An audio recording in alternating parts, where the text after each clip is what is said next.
given to the student athlete who best exemplifies unquestionable physical training, dedication, determination, discipline, toughness, and most of all, leadership. We've got 3 representing the O-line! I'm a believer that this team's going to win the national championships. The rivalries, it's up there on top of the list, man.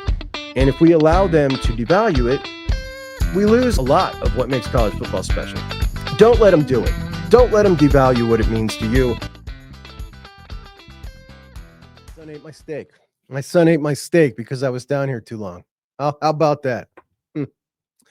And welcome into Juck on Bucks. Appreciate you all so much for joining me on a Thursday morning as we have plenty to discuss today, and we will do that with one of our regular reoccurring guests. Is that recurring or reoccurring? I don't know how to say that. I'll just leave that out.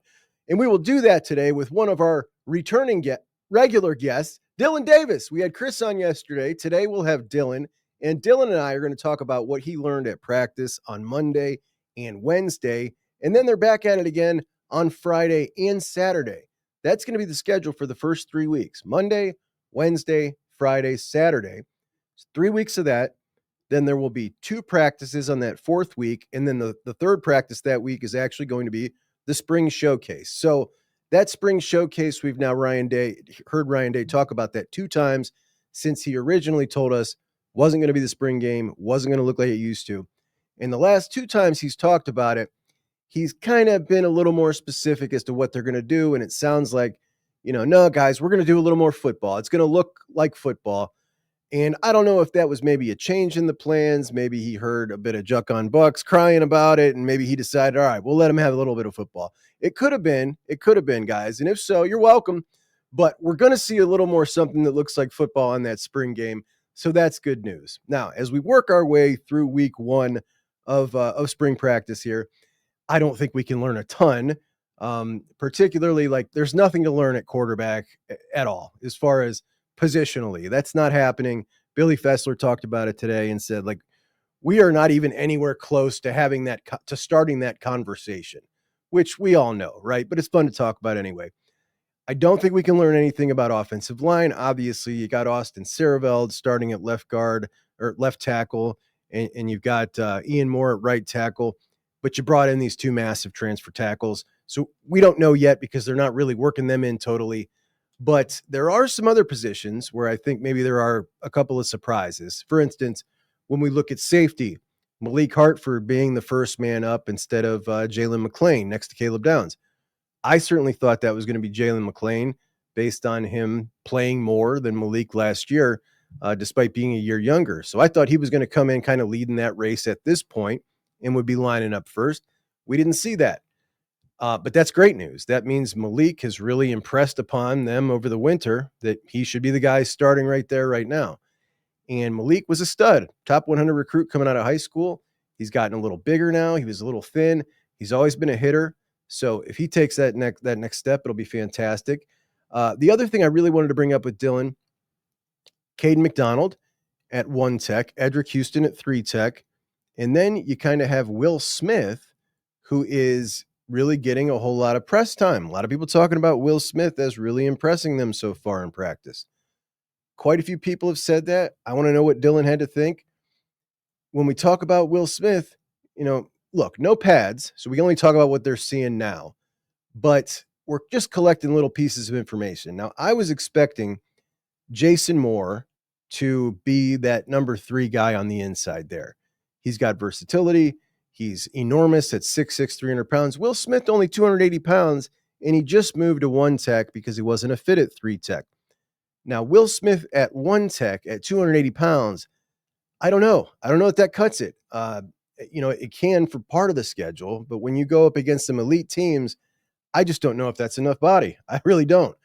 But we'll see, man, particularly when Caden McDonald's looking like 350 right now. Caden McDonald looks enormous. And the funny thing is they were talking about his conditioning in the offseason. If he can get his conditioning right, I think he's heavier than he is, or than he was last year. But then again, they may want to peel that off, and you can peel that off him quick. But if they do want him to play at that weight, if he can sustain that the volume, that would be fantastic. He is so good and so big that he can eat up 2 gaps and make tackles just like Tyleek did. So that would be great. But when we talk about the freshman, Jarquez Carter as a defensive lineman, someone that doesn't get a ton of talk about him. Like, he's a guy that I went live for his announcement. Okay. Like, that's how big of a recruit I thought he was. When he was announcing his college choice, I did a live show. I had him on this show. He's a couple inches shorter than you would want if you were drawing up your perfect, we talk about Devin Sanchez drawing up the perfect cornerback. What's he look like? Well, there he is. Jarquez Carter, a couple inches shorter, and because of that, was a little lower rated. But we talk about productivity, talk about twitch and motor. That dude looked like a little Warren Sapp out there playing lower class football in Florida, but he just dominated, absolutely dominated. And I'll take productivity and traits any day over someone who has, I'll take productivity over traits any day, because traits are great, but the productivity, I can build him bigger. He does, I'm not worried about his length if he can produce. So he's going to be somebody who was definitely underrated that I think is maybe going to surprise a lot of people. And I think that could potentially be this year when we look at what's behind Edric and Caden McDonald. So something interesting to think about there. He definitely is looking like he's moving faster than all the other big guys to me. It's that next crew of Tywone Malone, Jason Moore, Will Smith. So that'll be something interesting to follow. Today we got to hear from Coach Carlos Loughlin, quarterbacks coach Billy FESSLER. And the more I hear Billy FESSLER talk, the more impressed I am. Like, he is, I can see why everybody talks so highly about him in the organization. He's a pretty sharp dude. Got to hear from Julian Sayin, Tavian St. Clair, his first interview in the Scarlet and Gray, and he crushed it. Dude absolutely knows the right thing to say. He's humble, but also confident. He's just a really smooth young dude. Julian Sayin, who has definitely made some progress when it comes to dealing with the media from last year. And Lincoln Keenhol's just, he's just a chill dude. But Tavian St. Clair really impressed. Also got to hear first time from CJ Donaldson, transfer running back from West Virginia. And I got to tell you, I got this thing where I had this with Quinshawn last year. Like, Quinshawn is transferring in and everybody's saying, oh, he's the better of the two backs now. He's your RB1. And it irked me because, like, the guys that are on Ohio State's program, in the team, on the program, I've been following since they were in high school. And by the time they become a senior, like Trey, like, that guy is so entrenched as part of the program to me that to think that someone could come in off the street and walk into the program and, like, steal their shine, I get this, like, little resentment build up, and I don't embrace them right away. And that's certainly how I felt a little bit about CJ Donaldson until I heard him talk in an interview today. The dude is awesome. He's got a great sense of humor. Very, very likable guy. Talked about he lost some weight. We were talking about, I said in my running back preview, I thought they'd probably play him at about 225. He said he has gone from 244 to 226. Coach Locke had challenged him, so he dropped all that weight. He says he feels much faster. He's humble. He's funny. Really, really rooting for him after listening to him talk. And that's why I like watching all these guys talk. Get a little piece of their personality. It makes me a little more invested. But I got to hear my first interview today from Bo Jackson in the Scarlet and Gray. And Bo is, you know what they asked him? They asked Bo Jackson, by the way, if you don't know, his name is Lamar Jackson, right? So Lamar Jackson, his dad's name is Lamar Jackson, so he's a junior. So they've called him since he was young Bo. And obviously two famous names, Lamar Jackson and Bo Jackson. And they asked him today if he knew about Bo Jackson. And of course he said, obviously, I'm Bo Jackson. And then they said, what is it that you liked about his game? I like the way he ran. That's not really what he said, but that's what I would have said. What a stupid question. Of course he knows who Bo Jackson is. He's a running back, and his name's Bo Jackson. Anyway, they talked to Jimmy DePeoples. Jimmy DePeoples is a very confident young cat. They asked him about the comps to J.K. Dobbins because people have been comparing him, including Dillon, to J.K. Dobbins as a running back. And James Peoples, growing up as a Buckeyes fan in Texas, where J.K. is also from, definitely followed J.K. very closely. and he sees some similarities, but he's also, his own style. We also got to hear from the freshman that many are overlooking, and I think might have a chance to be the best of all of them when it's all said and done. And that's Juck-Eye Isaiah West, who's injured right now. We've heard Coach Locke and James Peoples today both talk about how mature he is, wise beyond his years. Just an awesome young dude, incredibly easy to root for. I can't wait till he gets healthy. I feel terrible that he's sitting there watching all this unfold. I talked to Isaiah today. Isaiah reminds me of TC Caffey. These guys are just both great guys, appreciative people, and they seem really similar. Isaiah said he really likes TC, and I thought that'd be a pair that like each other. But here's what Isaiah had to say. It's amazing, man. It's a dream come true. I'm so happy to be here, and it's a great opportunity, man. What was it like just getting here in January and having the opportunity to see Ohio State win a national championship your first few weeks here? It was an amazing experience. I remember when they first reached out saying that they wanted to bring the recruits out to Cali to go to the Rose Bowl. It blew me away. Being able to be with the team throughout that entire process and see how those leaders led us all the way to the championship, it kind of set the foundation for us, and now we got to do it again. What are the biggest things you learned just from being around the team during that time? I learned that a player-led team is going to be the coach-led team every single time. We have some pretty strong leaders. Trayvon Henderson, Crenshaw Judkins, G. Scott. Those guys. A player-led team is going to beat a coach-led team every single time. I like that. I love Isaiah. We also heard from Sam Williams-Dixon.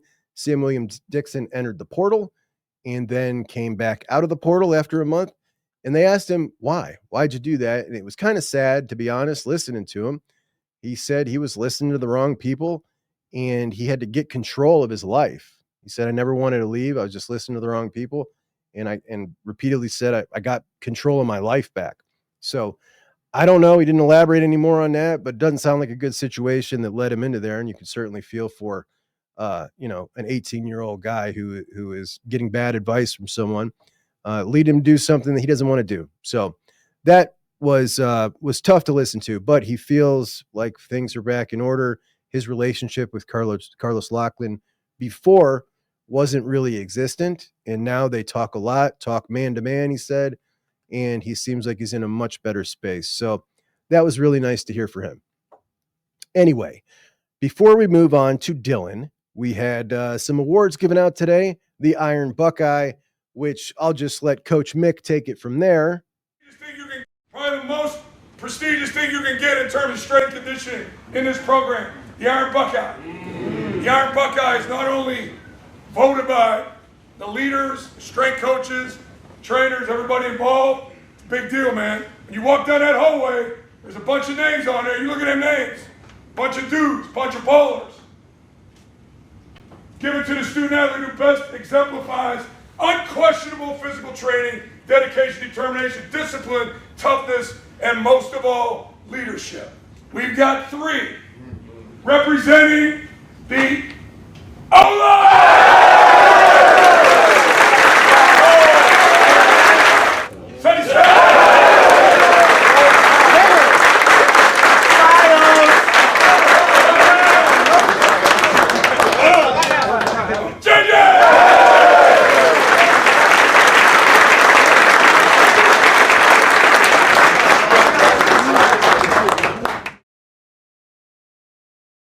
So Iron Buckeye winners this time around. You got Sonny and JJ, who have both won it multiple times. And then Austin Siereveld joins them. And Austin Siereveld certainly looks like he has put on some good mass. I mean, his chest looks enormous now.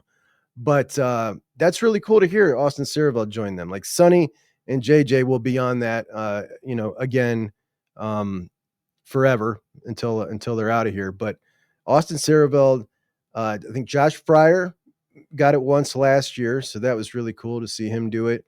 I don't think any other offensive lineman did last year. Pretty sure it was just Josh Fryer. So really cool to see Austin Siereveld get that. All right, let's go check in on our buddy Dillon, bring him in here, see what he has to say about all this. Yep. And joining me again, my good buddy Dillon Davis from the Delaware Gazette. Everybody should follow him, particularly this time of year. It's hopping Dillon Davis 56 on X, because we got all the videos coming out from practice. Dillon was there Monday, Wednesday. He'll be there again next time they're allowed, which isn't, I think, till April 5th. Is that right, though? Yeah, it'll be a little bit. We have stuff on Monday next week, but not a practice window. So Got some more interviews? Yeah.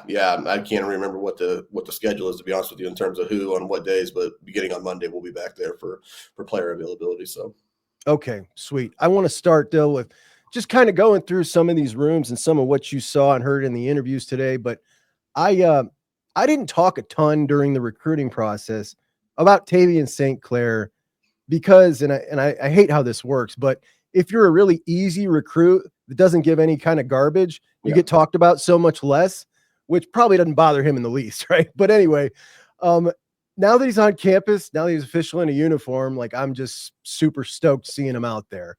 What was your takeaway seeing him finally out there, a guy we've been, known for years, and now he's out there on the field, chucking around a football in a Buckeye uniform?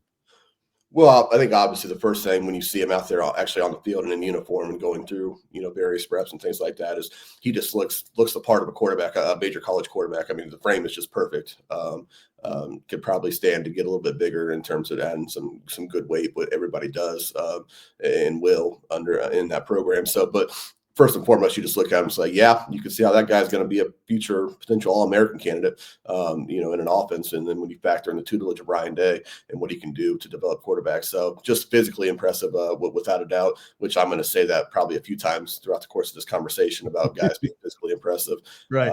But I think the biggest thing that stood out to me about Tavian today, or just in these last 2 days, is we got a chance to talk to him today. We got a chance to talk to the quarterbacks and how mature he is, for being in his second practice as a college football quarterback, or a Division I college football quarterback, how mature he is and how well-spoken he is. And I don't think it's any coincidence at all that, given all the time that he spent around the program, all that time for basically his junior year on, spent all that time he spent at the Woody and around Ohio State and around those coaches and players and things like that, that he just seems so advanced for where he's at. He's so comfortable and well-spoken. It was very impressive talking to Tavian today. And it's the first thing that jumped out to me. It doesn't seem like, I'm sure his head's swimming like it would be for any player, regardless of position, but especially the quarterback. But he's not going to show any inkling that he's overwhelmed at all. He just seems very comfortable. And I don't think that's a coincidence, given how much he's been around the program. And this is all familiar to him. Obviously, it's new,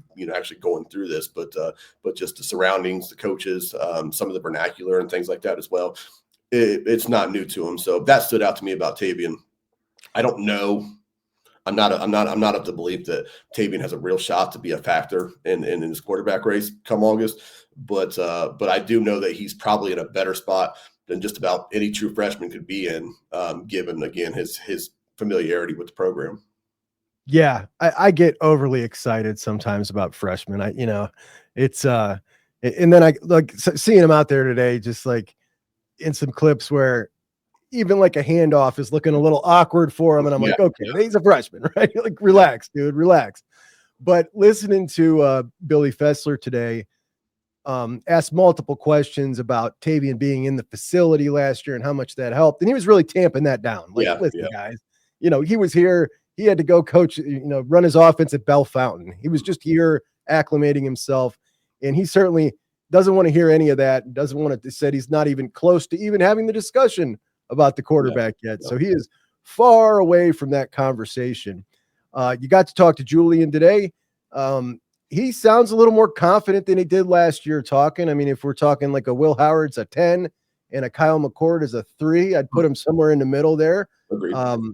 Definitely better than last year. I think you probably only had him like 2 or 3 times last year, right?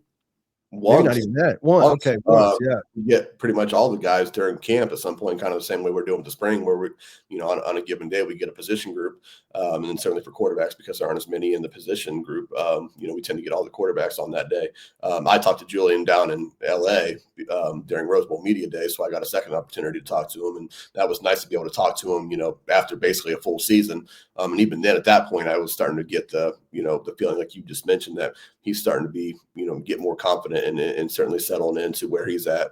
And I tried to ask him down there about the idea of what he's stepping into as soon as the season comes, to an end, whenever it is, what he's about to step into of being the presumptive starter at Ohio State. And he downplayed that. So, again, he's a very well-trained media guy as well, for as young as he still is. But I got the same exact impression from him, that he's definitely more confident and comfortable in the position that he's in than he was last year, which, is obviously very encouraging, because I know nobody in that coaching staff or in that team is going to elevate him to the, hey, it's your job to lose kind of thing. But I think we all understand that that's probably the case, for Ohio State, barring, something being crazy. Being that we all kind of feel that way.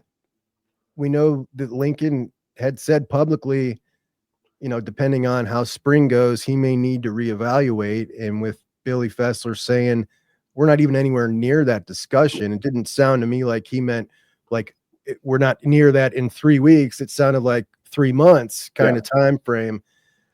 How do you orchestrate that? Keep him in the program, keep him happy. Day has talked about having that conversation with Joe Burrow before Joe transferred, telling him that, he was behind in that race. I just, when you're dealing with just 3 quarterbacks on your roster, I assume they try to get one in the transfer portal. We'll see. It's not going to be a guy of Lincoln's caliber, I wouldn't imagine. But I don't know, man. I don't know how they orchestrate this, keep him content and in the program, unless maybe he was just talking off the cuff and didn't really mean that when he said that. Well, I'll say one thing about this, and let me preface this by saying no part of me, believes as of right now today, and of course there's very limited information to go off of, that Julian's not going to be the starter when Ohio State plays Texas in the Horseshoe at the end of August. But I was having this conversation with someone. It was before Chip Kelly officially announced that he was leaving for the NFL, but I knew that he was basically 1 foot out the door. He was going to go to the NFL. And I was talking to somebody, and they asked me about, the quarterback situation moving forward. And I made this comment that, if Chip were to stay at Ohio State, I still think that Julian is probably the front runner to win that job, but I wouldn't discount Lincoln Kienholz's opportunity to win that job because of how well he fits everything that a Chip Kelly / Ryan Day offense, wanted to accomplish, especially in light of how we just saw Will Howard operate in the offense, last year en route to a national championship. I don't know if that changes much now that Chip's not there, but Lincoln certainly fits the exact mold for what Chip Kelly and Ryan Day wanted when they said that they wanted to go out and get a guy who was a true factor in the running game from the quarterback position. I'm not saying Julian's a bad athlete or that he can't make any plays with the speed, but I don't think he's the same caliber of athlete as Lincoln. So in that sense, I still think that Julian Sayin is the most talented quarterback in that room. And I think it is his job to lose. But then you can see the obvious, the natural arm talent that he has when he throws the football. But it's interesting because I think Lincoln fits everything that they wanted to do last year in that offense. And obviously the model proved to be, perfect. And they won a national championship as a result. So I don't discount Lincoln Kienholz's ability to win that job. I don't think it's a case of like stringing him on just to keep him there because they have a light quarterback room. I don't think that's the case at all. I think he legitimately has a chance to win the job. I just ultimately think that if I'm going to side with anybody now, again, with very little to go off of, I'm going to go with the guy who's the more gifted passer, and that's Julian Sayin. But that's just it's an interesting element of it because Lincoln fits what we just saw out of that offense so much better. So I think if we were in the situation where Lincoln right now just was better than the guys around him and he was the perceived front runner, I'd feel pretty comfortable about it. I'd be feeling just like I am with Julian. I'm a little cautious, but I'm cautiously optimistic about it. As for Julian, we all kind of marvel at that release that was brought up to Billy Fessler, and Billy quickly tamped that down again. Billy's just a dream killer. Billy wasn't going to have much. No, you were not going to stroke his quarterback's egos today. He Nope. wasn't having it. He immediately said, you can't have that. I mean, that's not taking the place of arm strength. And Right. we're working on that with him. He's a rotational thrower, and we got to get, we're working on getting more power, more arm strength. When I watch Julian, obviously the most we've seen out of him is in high school film. He could throw the deep ball. It doesn't appear to me like he lacks arm strength in that capacity. Did you get to see him uncork anything, or they're just throwing shorter stuff? Yeah, no, I didn't see. I'm not even sure if they did anything that involved any, intermediate routes or anything deep. But if they did, I didn't see it. All the throws that I saw him make were very, very short and kind of 80% speed anyways. So, there's nothing to take away from the quarterbacks right now that we saw. Yeah. And I'm sure I know in the portions of practice we don't get to see. I'm sure there were obviously more things that you could probably glean, but not from what we've seen. So it's just all we can go off of right now is, again, that effortless throwing motion and the flick, the way the ball comes out of his hand, which is impressive, but that only means so much. Right. But you're absolutely right. He doesn't lack the arm strength to throw it, just any throw that he needs to make. I don't think that's a question at all. But so there is a section of the fan base really rooting for Lincoln here, and they like to say that Julian has no arm strength. So now when Billy says that today, that I know that's coming. That's going to be in the comments today, Dylan. It's going to be in the comments. Just go ahead and prepare. If Julian's saying does in fact ultimately win this job, anytime I tweet something that Julian does in a game, whether he just threw a 35-yard touchdown to JJ or whatever, I'm going to follow it up with not bad for the guy who's not big enough to play college football at Ohio State. So because that seems like everything I see from Julian is either people who are just absolute Julian believers and think this guy's the second coming of CJ Stroud, or that or that he physically can't play the position, which is just wild to me on both accords. But certainly the fact that they think that, look, Julian added 10 pounds. He said he added about 10 pounds. He looks bigger, but Julian doesn't look big at all. Julian's never going to be a big guy. You look at Lincoln Kienholz and Julian standing next to each other, and they're two entirely different bodies. And kind of goes back to what I said about Lincoln being the guy that fits everything they did last year, in that offense so perfectly. Julian's never going to be a big guy. But, I mean, you don't need to watch Julian for more than 5 minutes throwing the football and say, like, why wouldn't this translate with all this talent at receiver, and being under the tutelage of Ryan Day? Why wouldn't that translate? So, I don't know, this notion that he's not big enough has always been asinine to me. Maybe I didn't realize there was such a big Lincoln Kienholz following out there, and that's great. Good for them and good for Lincoln. So maybe that's just, what they're latching on to kind of try to elevate Lincoln. But his size doesn't mean a damn thing for whether or not. I think it's honestly, Dylan, I think it is. It's not really. Now, it is a Lincoln following, I guess, but it's more anti-Julian and pushback on the people that are for him. And I think it's just manifesting to being a pro-Lincoln thing, which we're all pro-Lincoln. He's a Buckeye, he's sure. So when we talk about the Iron Buckeye today, we've got 3 Iron Buckeye winners: Sonny Styles, Jeremiah, multiple-time winners, and then Austin Siereveld, whose body composition is just, he is getting so much bigger in a good way. And now we're seeing him working at left tackle. Seems like he might be taking on a big leadership kind of role naturally in that room. Any takeaways from looking at those offensive linemen out there and the transfer? I want to know, look, we went from not a massive offensive line, but when we're talking about Carter Lowe coming in at 341 pounds, Anyanwa 357, with Tegra at 330, there's some monsters in there now. Obviously that's a double-edged sword. Ryan talked about on Monday about Ethan needing to shed weight. So, and they will, I believe that, but it's not always a guarantee, that they're going to shed enough weight or, enough effective weight. I haven't watched the offensive line a ton in these last 2 days. It's this one position again, trying to be everywhere and see it as much as I can. They're also kind of down tucked in the corner. And we're not allowed to go past the 30-yard line of that sideline. And they're all the way down in that end zone. So it's also hard to get too close to them. So I haven't watched a ton of the offensive line, admittedly. I know that Ethan Onyanwa is just looks like just a massive, massive man, which is no surprise to anybody. Too massive, I guess, if you take what Ryan Day said on Monday. So, but I haven't watched a ton of them. I was really excited. If you would ask me who my favorites were, not that I'm in the weight room, certainly, but if you would ask me who my favorites were to be Iron Buckeyes, I don't know if Austin Siereveld would have been a guy that would have came to mind. Me neither. I was really excited to hear that for him, and just for the leadership of that room, because I mean, there are obviously leaders in there. Carson Hinsman's going to be, probably a captain, in my opinion. Well, I don't know. Maybe Austin's a captain. I don't think Maybe.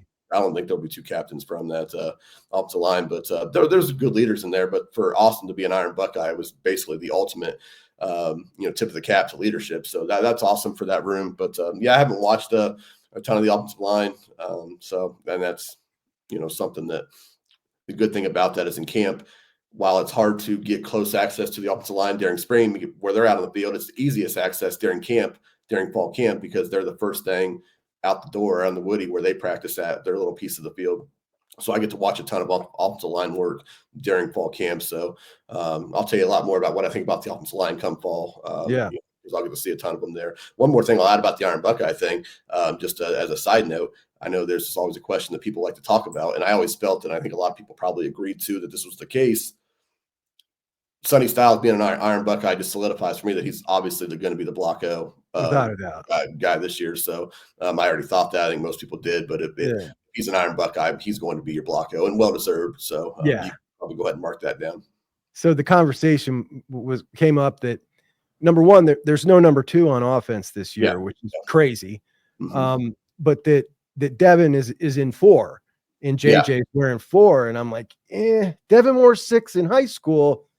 When Sonny gets the Iron Buckeye, I'm guessing he's going to switch to 6. Yeah, could very well. One quick note about that, just an interesting thought, just a theory that I have. I could be totally wrong. There being no number 2 on offense. What if there's no number 2 on offense, because it makes it that much easier for them to get Caleb Downs on the field offensively without having to switch jerseys? Ho! Just a thought. I think you're onto something, Dill. Just a thought. So it's too weird. It's too weird to just be a coincidence that the number 2, and for all that it means, and it's such a popular number and it's a good looking number, that it's not being used. So either somebody eventually takes it, there's still time for numbers to change, obviously, between now and the season, or even between now and fall camp. But the first thing that, that comes to mind is like, okay, well, yeah, it makes sense, because then they don't have to worry about switching Caleb's jersey out to get him on the field offensively. So, yeah. It certainly does. Ryan Day talked on Monday about the Leadership Council, which I love. I think they do a great job with that Leadership Council.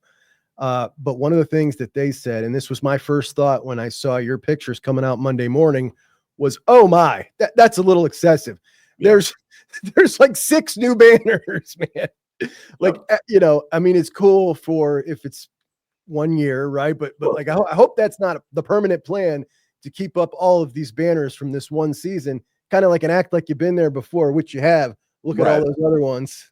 Those 3 that were the 3 that show the 3 games, the playoff wins, which, funny enough, there was no Tennessee banner up there. I noticed. But those 3 banners won't be there permanently. I've seen things like that before that they've had up there, and they don't stay up there. Obviously, the 2024 National Champions banner is going to be up there for good. But the other 3 won't be up there permanently. At least I don't think so. I look back this time last year when we were talking, I think this was probably right around the time we did our first show together, and pictures of JJ back then, just to now. And I thought back then, like, this dude, the finished product, like, go to the NFL today if he wanted to. He's even bigger right now, but the video, and we even talked about it back then. Like, are they going to try to keep him from getting any bigger? Right. But he's bigger. He even looks faster. His routes look better. Like, he looks better in the footage. I've got a ton of it saved from last spring. He looks better right now.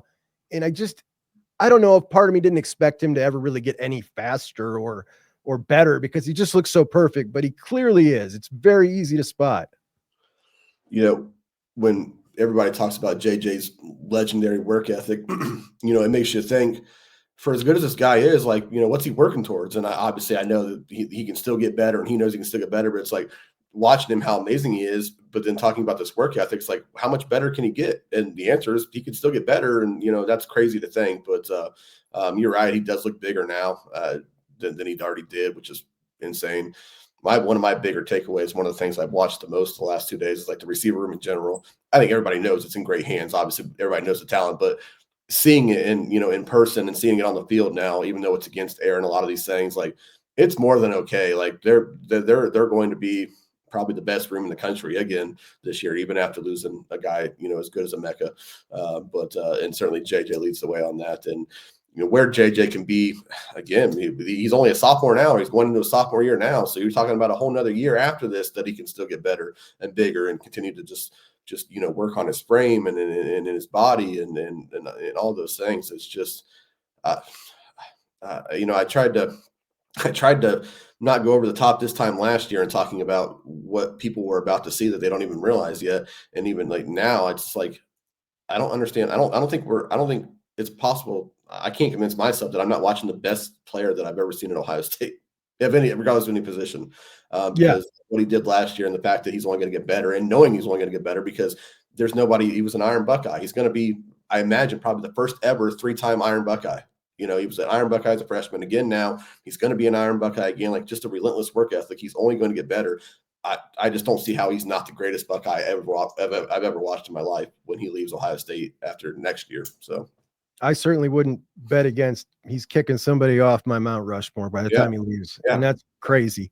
Yep. But when we look at that wide receiver room, Dell, like I was thinking about this earlier today, like I don't know that it's ever been this deep with so much talent that we know already is like, so Quincy Porter, for instance, a guy who, didn't get that much run publicly because he was a top 20 wide receiver when he committed.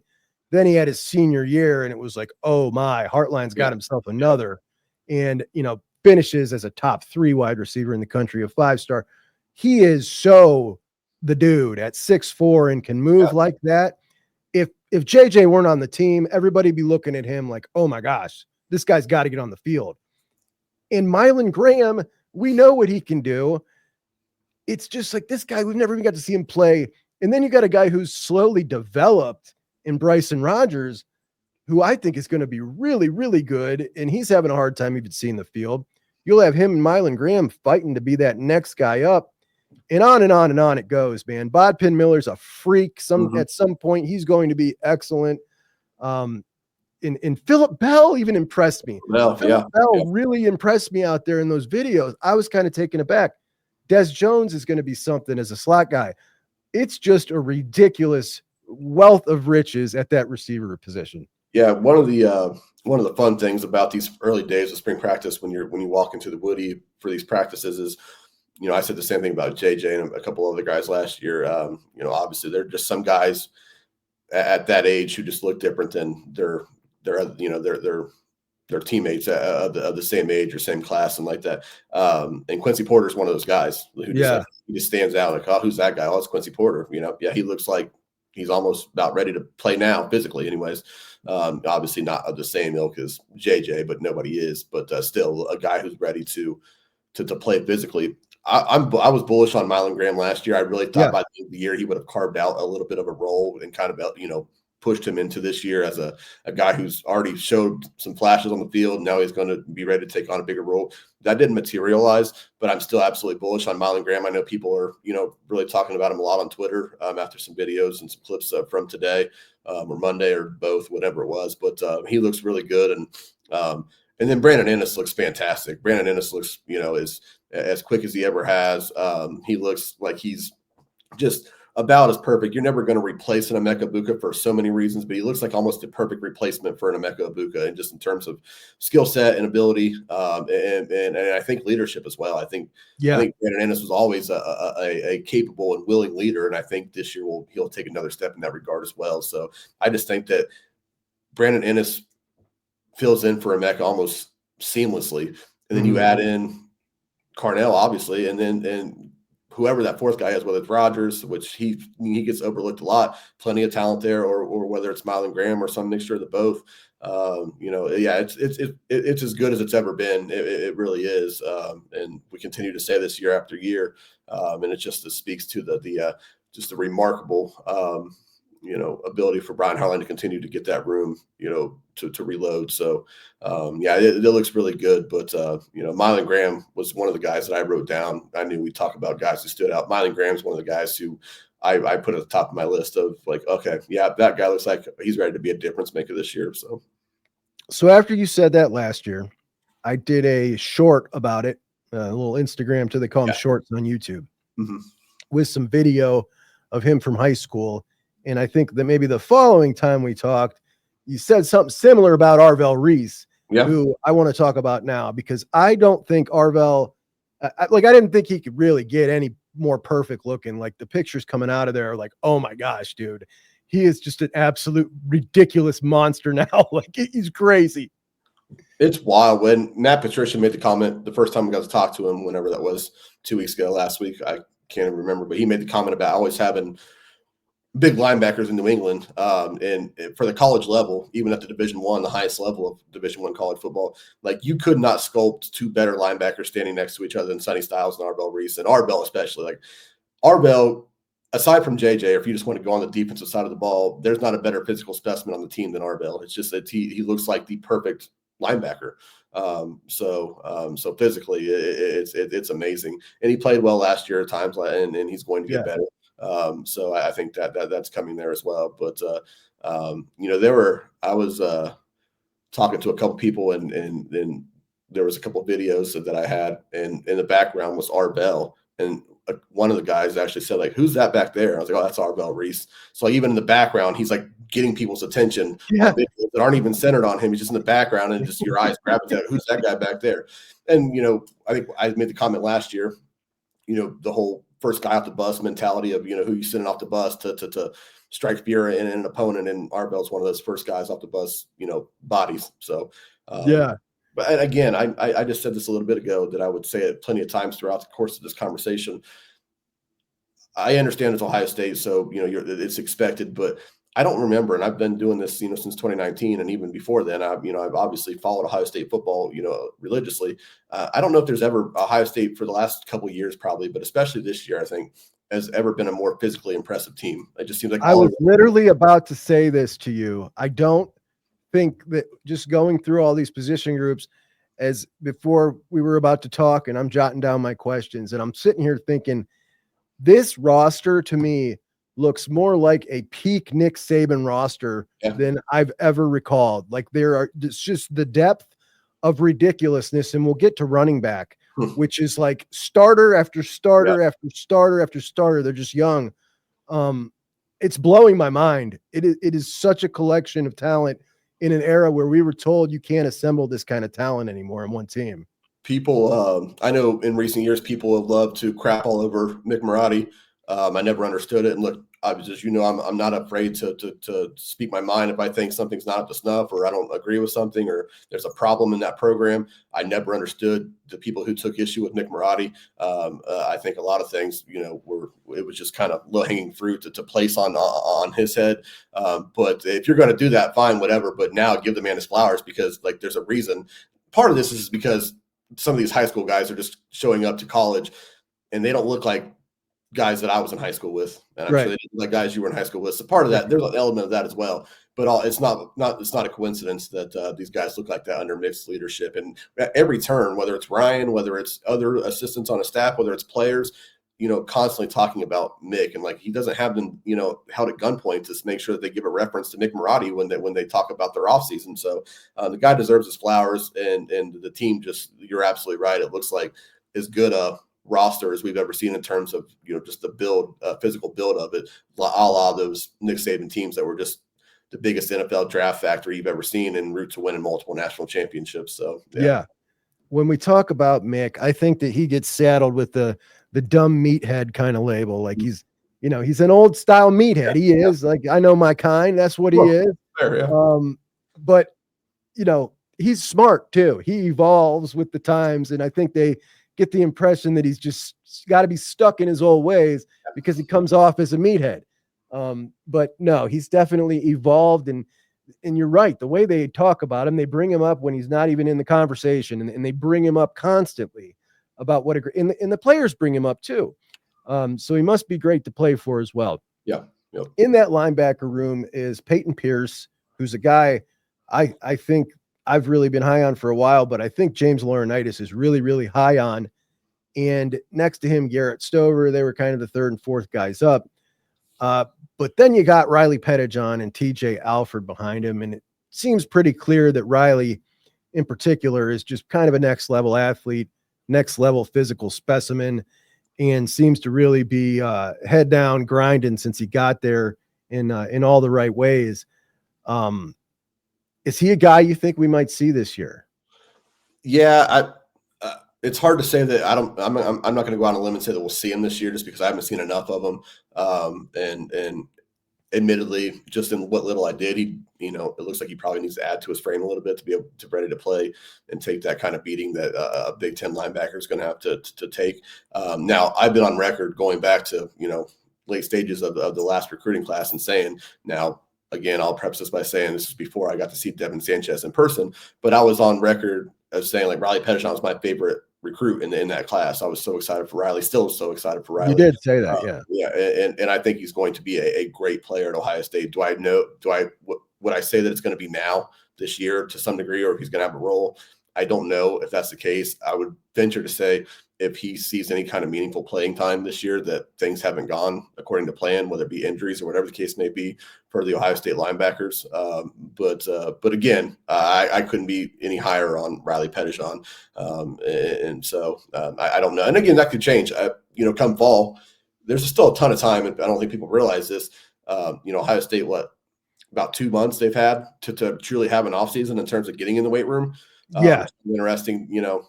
I think probably more so this year than ever, the Iron Buckeye was probably based on a lot of leadership and not so much just the gains and things like that they showed in the weight room, because there wasn't a lot of time for it. So what happens to these guys' bodies from, the end of mid-April up until August? There's still a lot of time for bodies to change. And for some guys, they better change. And for other guys, hopefully they do. So what he looks like come August, could be a big difference. And we'll see how that goes.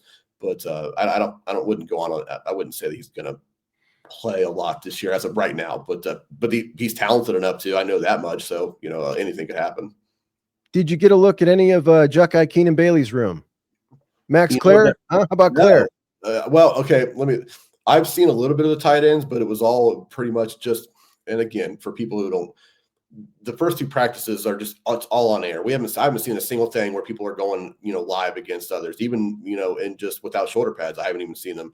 It's just all on air. So I saw a little bit of the tight ends, but it was not even, running a route or catching balls or even, just getting into the form of blocking or anything like that. So I can't say I've seen anything from the tight ends, unfortunately, because, I know what obviously Ben Christian and Will Kazmarek, what Jelani, what those guys are, what they're going to bring to the table. I was really hoping to get a look at Max Clare, and I haven't seen anything yet.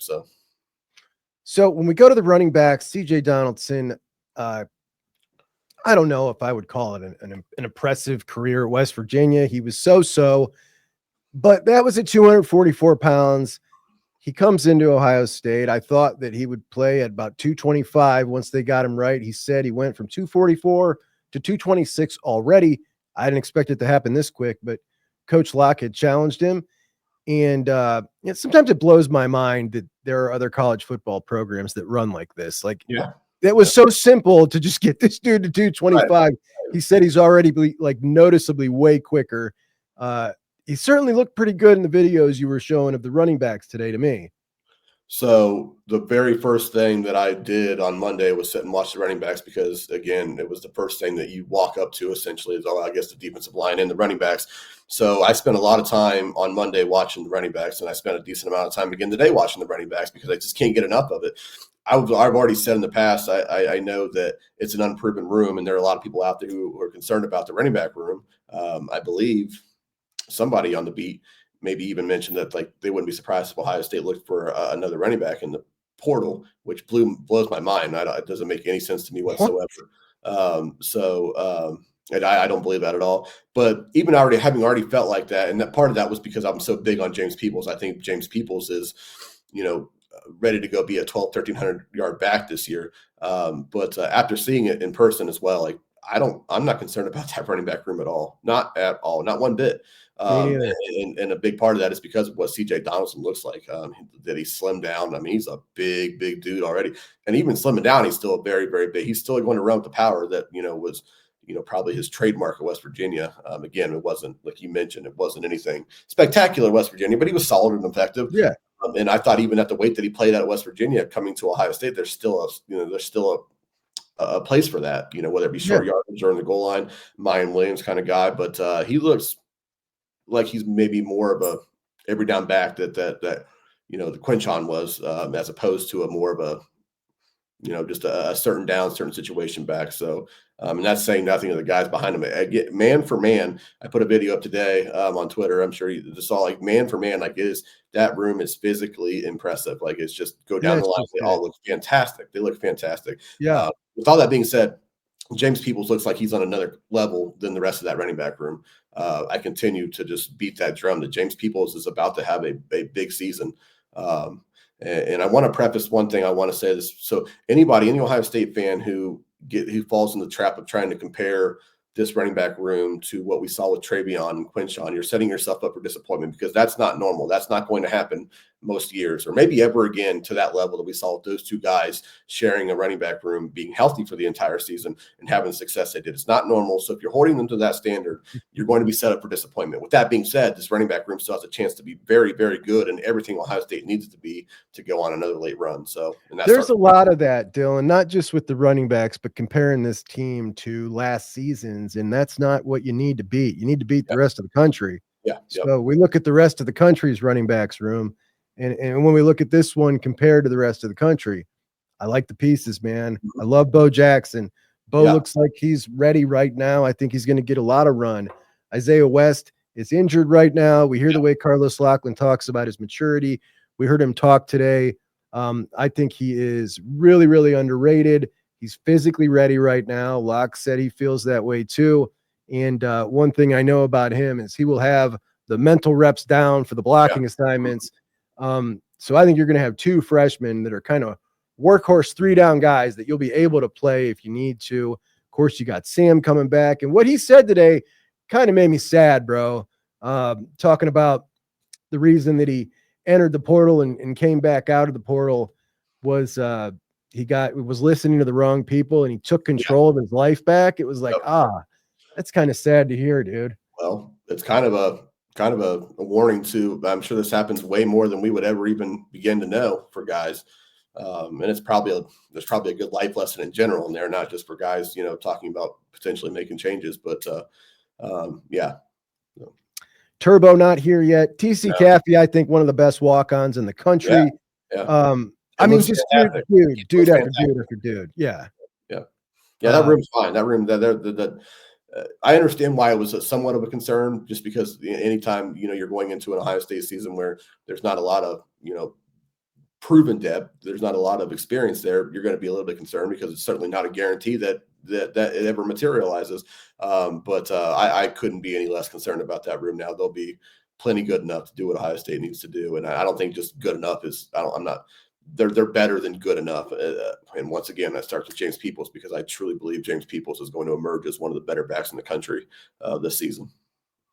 So Devin and Aaron Scott rolling up as your second group of corners behind IGB and Jermaine Matthews, after we talked about that wide receiver room and that running back room, and now we're talking about corners. Like, ridiculous. Devin, that one clip out there, him flipping his hips, like, I mean, he's just the most fluid guy, and with that body, it's just like, wow, this is wild. This is going to be another ride, man. I had deja vu from this time last year. Day one, already knowing what the expectations were and the hype that were being placed on JJ, and walk in there and say, oh wow, yeah, this is one of the most impressive things I've ever seen. It's maybe not quite to that same degree as JJ. I don't want to put that on Devin, but it was once again one of those situations where you walk in, you start surveying the field, watching different things, and then your eyes go to Devin Sanchez, and you're like, wow, for his size, to move, to be as athletic as he is at that size, it's probably the perfect cornerback prototype. Now, there's obviously plenty more things that go into that with technique and understanding, the game. But just from a physical standpoint, he looks perfect in the way he runs already. I don't know how he gets on the field. I'm not saying he can't, because he's that good, or it looks like he's going to be that good this early. But I mean, what a log jam there is, and a good log jam at corner, because I'm still really high on Aaron Scott. I think the world of Aaron Scott, and I think if Aaron Scott had to be a day one starter tomorrow, that I would be very confident that Aaron Scott would be a plus player in that role. So I don't know how Devin sees the field and how that looks like. I know there are a lot of things still to be determined on how many corners they even have on the field in a given time and certain packages and things like that. But I mean, if there's a way for them to get him on the field, they're going to, because it looks like he has all the makings of, again, an instant impact player.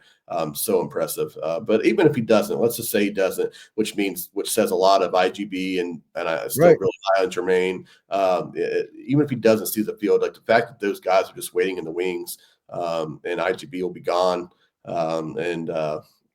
So there'll be opportunities next year. It's just, I said this on Twitter, I'm not sure there's a better position room anywhere in the country, at any position room that is more talented and deeper with talent than the Ohio State cornerback room. That includes the Ohio State receiver room, by the way, and maybe top end talent with JJ and Carnell. Like maybe the receiver room takes it in that sense, but depth of talent, I'm not sure if there's a more talented room in the country than the Ohio State cornerback room. I really believe that.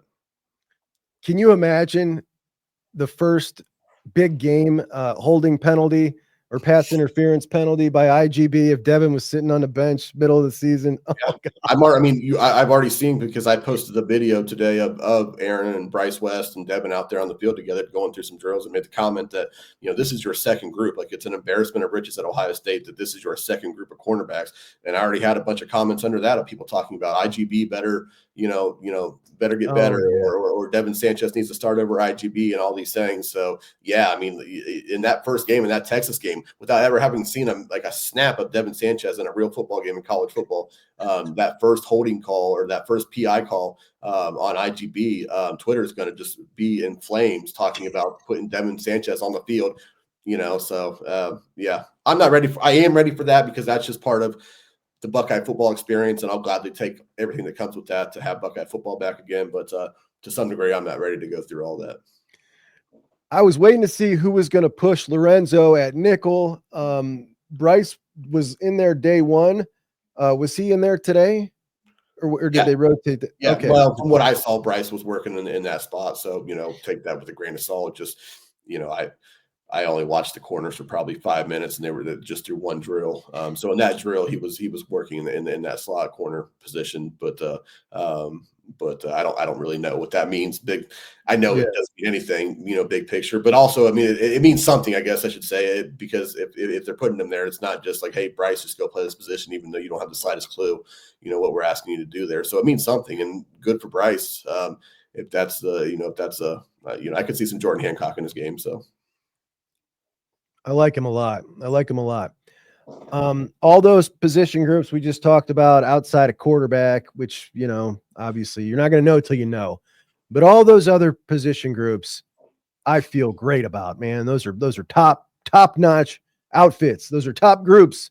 When we go to the defensive line, I am just a little more concerned than I was before. And look, number one, CJ Hicks looks like he's put on a couple of pounds already, working on adding some weight. That's a great thing. But, outside of those starters in the middle, I was really hoping to see, all right, Jason Moore knock their socks off all off season, which I'm saying all off season, it's been 2 months. But Jason Moore is he's coming, and Jason Moore's not in the front line there, the two deep. It's Ty Malone. It's Will Smith Jr., who just moved to one tech. He's 280 pounds. Yeah. That's not going to work. That doesn't work. That doesn't work against a big team, man. I don't know what happens here. It looks to me like this is a pretty serious portal need in the spring. Make something happen here. I won't go as far to say that they're in trouble all across the defensive line, but I've said it before and I said it again. It is quite clearly, by far and away, the biggest issue, the biggest question mark Ohio State has heading into the spring and coming out of it and going into fall camp when it gets here. I'm not even sure that a portal addition would even put a dent in that concern for me, to be honest with you. I think it's a very, very big issue. I think their top end talent is still very good. I think that there's a lot to like there from their top end talent, but the rotational depth, it's very concerning, and you start getting into some of these guys, some of these true freshmen, so some of these guys that might by the time camp rolls around maybe find a way to get into some kind of playing time position just out of pure need because nobody else steps up, and maybe one of those guys does. So before I brought you on, I was just saying that about Jarquez Carter, a guy that I'm really, really high on, who wasn't, a super highly rated recruit, but I'm so high on that guy's film and production in high school that I went live for his announcement. Like, for the guy who was a 3-star by some services, like I think he's that big of a deal. And seeing him out there, he's already moving faster than all those other 2 deep guys. He's already as big. I don't know, man. I like time alone. I'd love to see him do it, but he was very inconsistent. Yeah. It's just got me kind of nervous. You're well warranted to be nervous about it. Anybody is. Again, I don't know how anybody else could pick another spot and say it's a bigger concern, even at the quarterback position, not knowing anything about what Ohio State truly has in these guys. And we're never going to know what they have in these guys until Texas comes to town and we see how the game goes. But even with that being said, I still think that's less concerning to me than the defensive line depth, rotational, like playable depth. I'm excited about the frontline guys.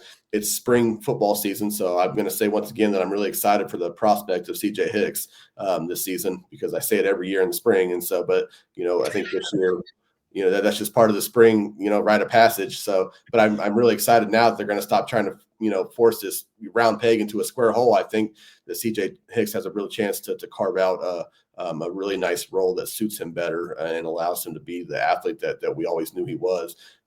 Just across that line, across the defensive line, past, your obvious guys, it's very, very problematic. And, I don't want to say that it's not going to get fixed per se, but I have my doubts that line's going to be a plus unit for the Ohio State defense come August. I don't see how it makes that big of a jump. And, enough guys identify themselves or are identified as playable impact guys that it's going to be a plus unit. I just hope it's good enough. I don't think it's going to be a difference maker. I just hope it's good enough. I feel the same. Yeah. So I feel the same. And that's a shame because if you could, you pick 2 units you want to be the best at. Right. Like I want this to be a strength of my team. Defensive line is right there. And I don't like that to be like, all right, I hope it's good enough. Sure. But, that's a bummer. All right, Dill, that's all I got as far as my questions. Is there anything else you wanted to add, observations or anything that we did not hit? Yeah, well, one more guy I just want to mention that I feel like he got overlooked a lot because people were really fascinated with Jalen McClain, and rightfully so, because Jalen McClain looked really good and what we were able to see of him, and he's going to be a really good player. But Malik Hartford looks really good, and just what I've been able to see of him, and looks like, again, take it with a grain of salt, several grains of salt. It looks like as of right now, he would probably be in line to play next to Caleb.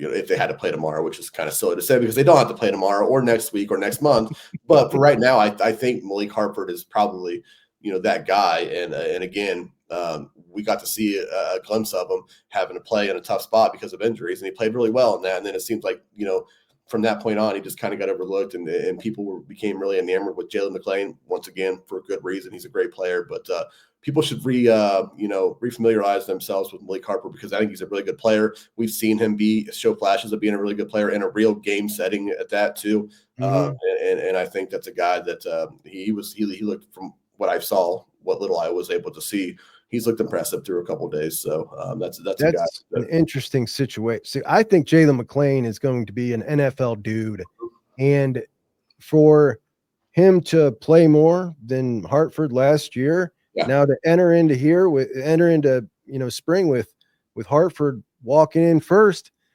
it means Hartford's really done great from behind the scenes, and that's great for all of us. So, well, for one, to hear that, on his body, he looks way more ready for it physically. I mean, he's definitely put on some muscle, so he wasn't a very big guy. Nice skinny kid, but he's definitely bigger. He's not huge, but he's definitely bigger, so he looks more physically ready for the job first and foremost. And then so you're absolutely right though, for all the momentum that Jalen had, if Malik's going to be that guy, it says a lot about Malik. I think that he was able to solidify himself in that role. But once again, just like the corners, Ohio State's in a great spot. Leroy Roker looked pretty good in what I've seen. So Ohio State's in a really great spot at safety as well. That entire secondary is just up. Like that, just the stock's rising big time on that entire secondary. So fantastic stuff. Dillon, you can find him at Dillon Davis on X. That's Dillon Davis 56 on X. Check him out. The best follow in the business. I appreciate you for joining me, buddy. I'll talk to you soon. always enjoy it. Thanks, man. Thanks.